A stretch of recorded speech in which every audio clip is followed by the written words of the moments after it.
اعوذ باللہ السمیع العلیم من الشیطان اللعین الرجیم بسم اللہ الرحمن الرحیم الحمد للہ رب العالمین والصلاة والسلام علی اشرف الانبیاء والمرسلین سیدنا و نبینا ابی القاسم محمد وعلی آلہ الطیبین الطاہرین المعصومین المظلومین سیما علی بقیۃ اللہ فی العالمین واللعنۃ الدائمۃ الباقیۃ علی اعدائہم اجمعین۔ بسم اللہ الرحمن الرحیم۔ اللہم کن لولیک الحجۃ ابن الحسن صلواتک علیہ وعلی آبائہ فی هذه الساعة وفی کل ساعة ولیا وحافظا وقائدا وناصرا ودلیلا وعینا حتی تسکنہ ارضک طوعا وتمتعہ فیہا طویلا۔ رب صل علی محمد وآل محمد وعجل فرجہم ولن اعداءہم اجمعین۔ عزیزان گرامی، السلام علیکم ورحمۃ اللہ وبرکاتہ۔ گفتگو تھی اصول دین کے تعلق سے، اور اس سے پہلے عرض کیا تھا کہ انبیاء علیہ السلام کی ضرورت کیوں ہے۔ امید کرتے ہیں کہ یہ باتیں آپ کے ذہن علی میں محفوظ ہوں گی اور انشاءاللہ یہ باتیں آپ کے لیے مفید ثابت ہوں گی، کیونکہ عقیدے کا مضبوط ہونا بہت زیادہ ضروری ہے۔ سارے اعمال کی بنیاد عقیدے پر ہے۔ عقیدہ نبوت بھی ان عقائد میں سے ہے جن پر ہمیں یقین رکھنا چاہیے۔ بہرحال گفتگو کو مختصر کرتے کہتے کہ عرض کیا تھا کہ انبیاء علیہ السلام ضرورت کی۔ آج کے درس میں اور آپ کے سبق میں انبیاء علیہ السلام کی ایک خاص خصوصیت کا ذکر کریں گے، وہ یہ کہ انبیاء علیہ السلام کا معصوم ہونا۔ معصوم نہیں، خداوند عالم نے انبیاء علیہ السلام کو ہر طرح کی خطاؤں سے غلطیوں سے محفوظ رکھا ہے۔ یہ انبیاء علیہ السلام کا معصوم ہونا کیوں ضروری ہے، ہم اس کو 2-3 عنوان سے آپ خدمت میں پیش کرنے کی کوشش کریں گے۔ سب سے پہلے خداوند عالم نے انبیاء علیہ السلام کو کس لیے بھیجا؟ خدا نے انبیاء علیہ السلام لوگوں کی ہدایت کے لیے، لوگوں کو صحیح راستہ دکھانے کے لیے، لوگوں کی تربیت کرنے کے لیے۔ انبیاء علیہ السلام کے آنے کا مقصد لوگوں کی ہدایت، لوگوں کی تربیت کا مطلب یعنی وہ جو ان کی پرانی عادتیں تھیں، خراب عادتیں تھیں، ان عادتوں سے ان کو نجات دلانا، نئی عادتیں ان میں ایجاد کرنا۔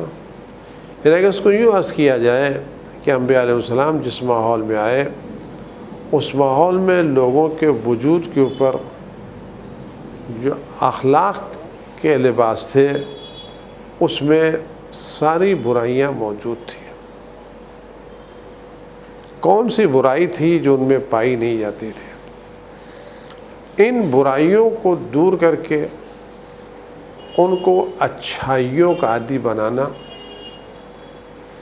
ان کے وجود سے پھٹا پرانا دھبے دار لباس اتار کر کے صاف ستھرا چمکدار عمدہ لباس ان کو عطا کرنا، یہ انبیاء علیہ السلام کی تربیت کا کام تھا۔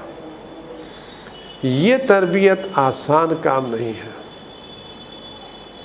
کیونکہ اس تربیت کا تعلق سے زبان سے نہیں ہے۔ آپ اس بات پر زور دیں اور غور کریں، اور خاص طور سے اس بات پر توجہ دیں کہ زبان سے زیادہ کردار اور اخلاق کا اثر ہوتا ہے۔ وہ گھرانہ اپنے بچوں کو یہ سبق سکھا رہا ہو کہ جھوٹ نہیں بولنا چاہیے، خیانت نہیں کرنا چاہیے، لیکن اس گھر میں صبح سے شام تک خدا نخواستہ جھوٹ بولا جاتا ہو، تو کیا واقعاً اس بچے کی تربیت ہو پائے گی؟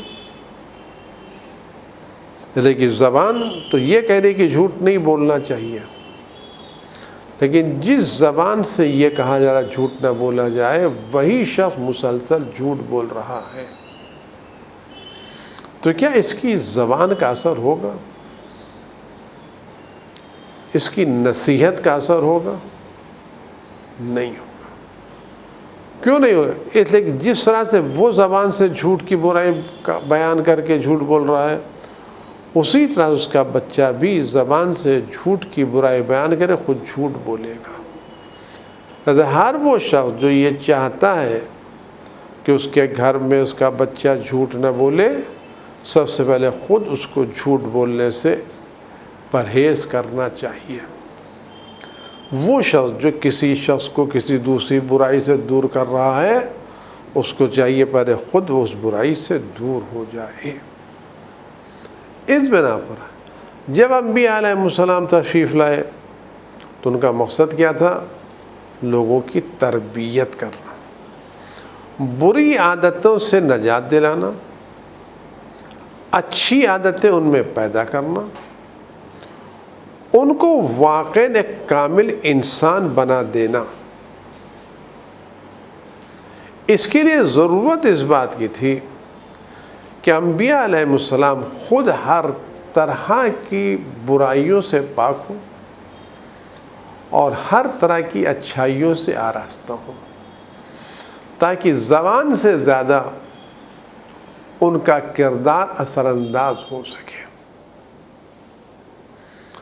اس بنا پر تربیت کے عنوان سے ضروری ہے کہ انبیاء علیہ السلام ہر طرح کی برائی سے پاک و صاف ہوں اور ہر طرح کی اچھائی سے آراستہ ہوں، تاکہ ان کا وجود، ان کا عمل، ان کی زندگی، ان کا کردار لوگوں پر اثر انداز ہو سکے۔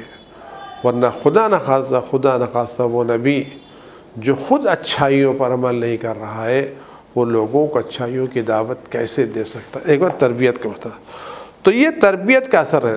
دوسری جو چیز ہے جو بہت ہی اہمیت رکھتی ہے وہ ہے اعتماد۔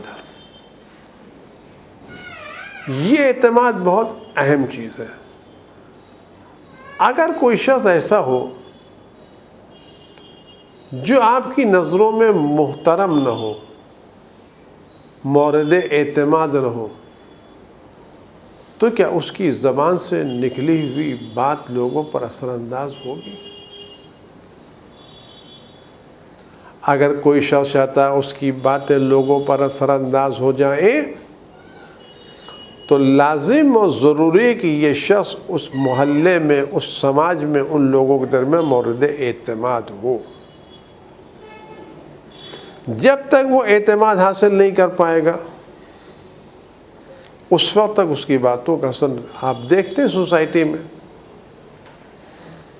کبھی ایک شخص ایک ایسے خبر دیتا ہے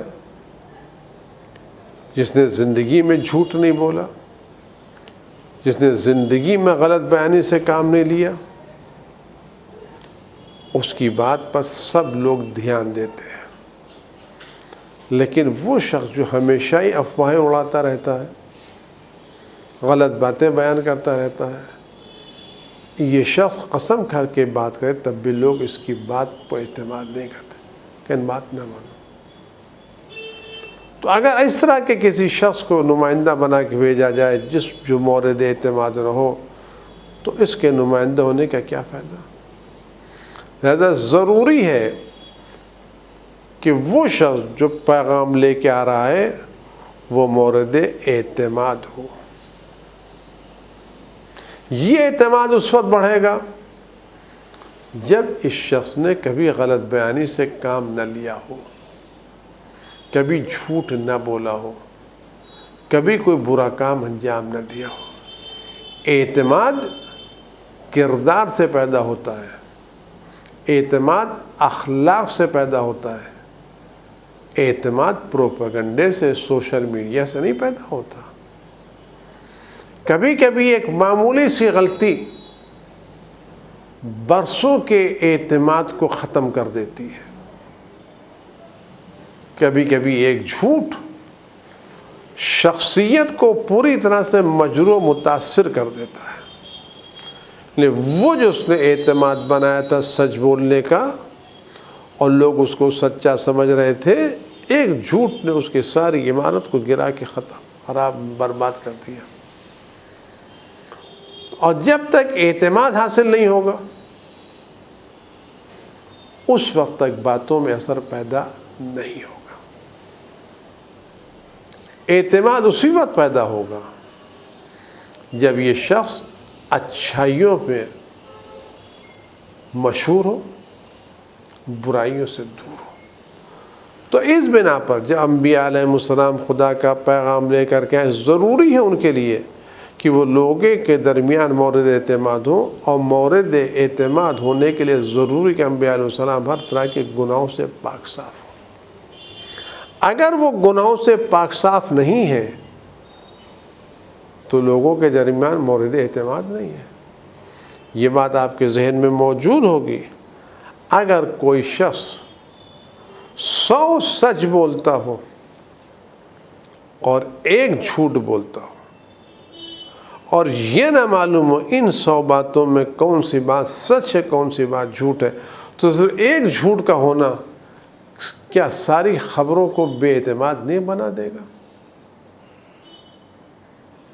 آیا ایک جھوٹ صرف ایک جھوٹ کو متاثر، خبر کو متاثر کرے گا، یا ایک جھوٹ ساری خبروں کو متاثر کرے گا؟ اس کی ہر خبر ایک جھوٹ کی بنا پر مشکوک ہو جائے گی۔ لہذا انبیاء علیہ السلام کے لیے ضروری ہے کہ لوگوں کے نظر میں مورد اعتماد ہو، اور مورد اعتماد ہونے کے لیے ان کا معصوم ہونا لازم و ضروری ہے۔ جب تک ان کے کردار میں عصمت نہیں ہوگی، ہر طرح کی خطاؤں اور گناہوں سے پاکیزگی نہیں ہوگی، اس وقت تک انبیاء علیہ السلام پر اعتماد نہیں ہوگا۔ لہذا اس اعتماد کے لیے معصوم ہونا لازم و ضروری ہے۔ تو عرض کیا تربیت کے لیے معصوم ہونا ضروری کیوں؟ لیکن انبیاء علیہ السلام کو لوگوں کو صرف ایک میدان میں تربیت نہیں کرنا ہے، زندگی کے ہر میدان میں، علم میں، عمل میں، اخلاق میں، کردار میں، اعمال میں، ہر زندگی کے ہر عمل میں، زندگی کے ہر گوشے میں انبیاء علیہ السلام کو لوگوں کی تربیت کرنا ہے۔ جب زندگی کے ہر گوشے میں تربیت کرنا ہے تو انبیاء علیہ السلام کو زندگی کے ہر گوشے میں پاک و صاف ہونا چاہیے۔ یہ زندگی کے ہر گوشے میں پاک و صاف ہونا اسی وقت ممکن جب انبیاء علیہ السلام پوری طرح سے معصوم ہو۔ اور دوسری بات، کسی کی بات پر اعتماد اسی وقت ہوگا جب اس کے پورے اعتماد میں عصمت پائے۔ اگر انسان ایک بات بھی غلط نکل جائے تو سارا اعتماد مسمار ہو جائے گا۔ تو اعتماد کی خاطر اور تربیت کی خاطر انبیاء علیہ السلام کا معصوم ہونا لازم اور ضروری ہے۔ اب یہاں پر ایک اہم سوال ہوتا ہے، اور وہ سوال بڑا اہم ہے، کیا واقعاً ایک شخص ہو سکتا ہے کہ جس نے زندگی کے پہلے دن سے لے کے آخر دن تک ایک غلطی نہ کی ہو، ایک اشتباہ نہ کیا ہو، ایک غلط کام نہ کیا ہو؟ انبیاء علیہ السلام کے ہم جس عصمت کے قائل ہیں، اور امام صادق علیہ السلام و بقیہ معصومین کے روایتوں کے ہم اس عصمت کے قائل نہیں کہ جس پر نبی کو نبی بنائے گا اس وقت، ہم نبی کی عصمت کے قائل، نبی اول ولادت سے لے کر کے زندگی کے آخری لمحات تک معصوم ہے۔ یعنی اس نے بچپنے میں بھی ایک گناہ نہیں کی ہے، ایک خطا نہیں کی ہے، ایک لغزش اس سے نہیں ہوئی ہے۔ عصمت یعنی اس کا مطلب یہ نہیں، اس کا مطلب یہ اول سے لے کے آخر تک ہر طرح کے گناہوں سے پاک ہو۔ تو سوال یہ ہوتا ہے آیا واقعاً کیا ممکن ہے کہ ایک شخص اس منزل پر فائز ہو کہ اول ولادت سے لے کے آخر زندگی تک اس نے ایک گناہ نہ کی ہو، اس سے خطا سرزد نہ ہوئی ہو، اس سے ایک لغزش نہ ہوئی ہو؟ ہاں ممکن ہے۔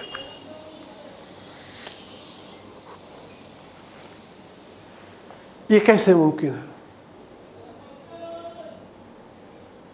یہ کام محبت کی بنیاد پر ممکن ہے۔ جب محبت کامل ہوتی ہے تو اس وقت خود بخود عمل میں عصمت پیدا ہو جاتی ہے۔ ماں اپنے بچے کو بے پناہ چاہتی ہے۔ یہ ماں کبھی بھی اپنے بچے کی خاطر کسی غلطی کو سوچ سکتی ہے کہ میں اس بچے کو اذیت پہنچاؤں، اس بچے کو تکلیف دوں، اس بچے کو ایسے غذا دوں جو اس کو نقصان پہنچائے؟ کوئی ماں سوچ سکتی ہے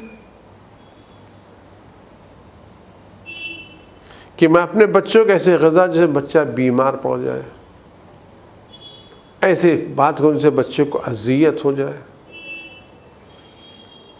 کیا اذیت نہیں دے سکتی؟ ماں دے سکتی، لیکن ماں کے دل میں بچے کی اتنی محبت ہوتی ہے کہ وہ بچے کو ذرہ برابر اذیت کے بارے میں سوچ بھی نہیں سکتی۔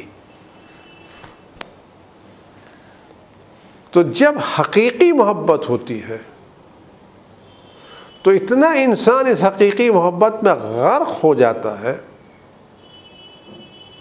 کہ وہ کبھی بھی اپنے محبوب کی مخالفت کے بارے میں فکر بھی نہیں کرتا۔ انبیاء علیہ السلام کہ دل خداوند عالم کی محبت سے مالا مال تھا، ان کے وجود میں، ان کے دل میں خدا کے علاوہ کسی اور کی محبت تھی ہی نہیں، وہ خدا کے علاوہ کسی اور کو چاہتے تھے ہی نہیں۔ اس بنا پر یہ محبت خدا سبب بنتی تھی کہ کسی بھی مرحلے میں خدا کی مخالفت نہ کرے۔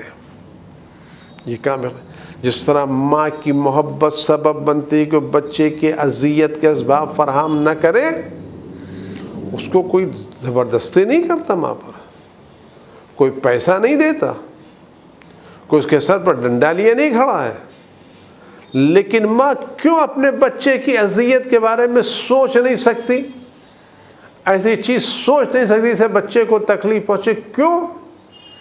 ماں کی محبت، شدت محبت ماں کو ان باتوں کو سوچنے کی اجازت ہی نہیں دیتی، موقع ہی نہیں دیتی جو بچے کی تکلیف کا سبب ہو۔ انبیاء علیہ السلام کے دل میں خدا کی اتنی زیادہ محبت تھی، یہ محبت حقیقی اور شدید ان کو مخالفت کی فکر بھی کرنے نہیں دیتی تھی۔ یہ محبت شدید